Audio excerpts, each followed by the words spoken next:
কবি রবীন্দ্রনাথ ঠাকুরের লেখা হারিয়ে যাওয়া।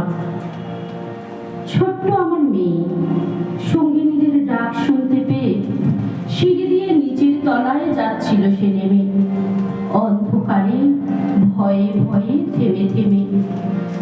হাতে ছিল প্রদীপখানি, আঁচল দিয়ে আড়াল করে চলছিল সাবধানী। আমি ছিলাম ছাদে, তারায় ভরা চৈত্র মাসের রাতে।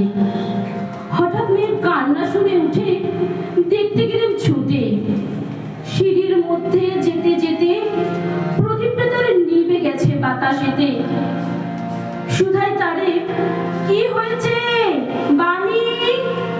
সেই কেঁদে কয় নিচের থেকে, হারিয়ে গেছি আমি।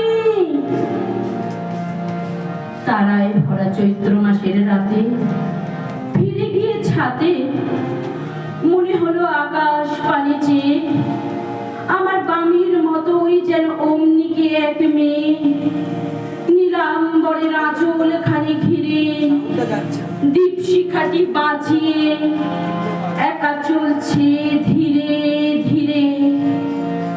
নিত্য যদি আলো যদি হঠাৎ যেত থামি, আকাশ ভরে উঠত কেঁদে